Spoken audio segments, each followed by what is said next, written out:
Hi, everyone. I'm Christine Doan. I'm co-chair of Startup and Innovation Tablelands, and I'm here with my other co-chair, Seamus Campbell. And Seamus and I have decided that we're just going to do a set of Zooms about what really interests us.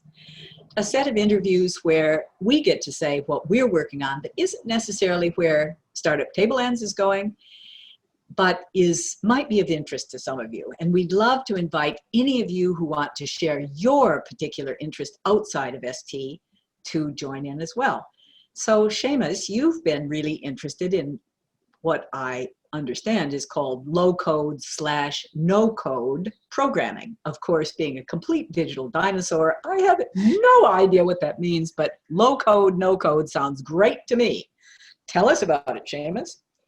Yes, well, I've been interested in this for a while, and it's a growing movement. And you can look at things like WordPress is a low-code bit of software that allows anyone to build a website.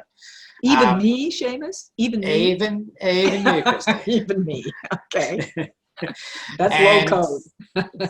For instance, yeah. Well, that was an early one.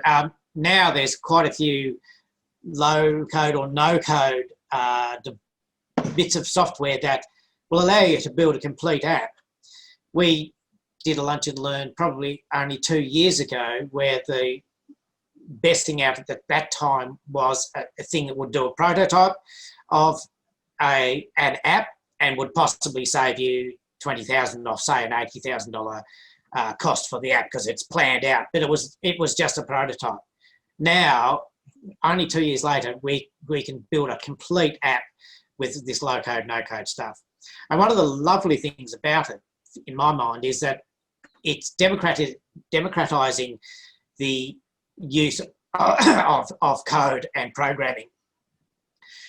Currently, it's about 1.5%. I've just not 100% certain those figures, but 1.5% of the population can code, and they're mostly white males. The figures are showing that with the low-code, no-code movement, this is likely to move up into 30–40% in quite a few years' time, which allows minority groups to have much more say in what's said, and it allows people in remote areas to just be able to do something, build something that they need for their local community, for instance. So it's a really great movement, and it's also a movement that is really interested in this opening up the ecosystem of coding to everyone, not just to fairly privileged white males usually. So yes, I could go on about this for hours, but that's probably enough for the moment. Well, I think this is fascinating, and what I really love about it, Seamus, is that there are so many movements about democratizing different aspects or looking at technology and the ways that technology has harmed many and now could be possibly used for good.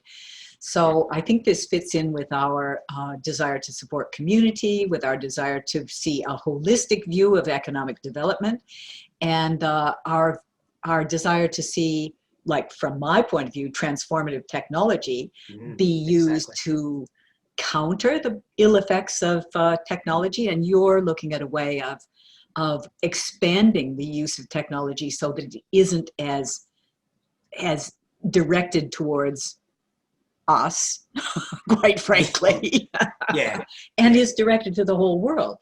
I love that, and I think we should talk about this some more.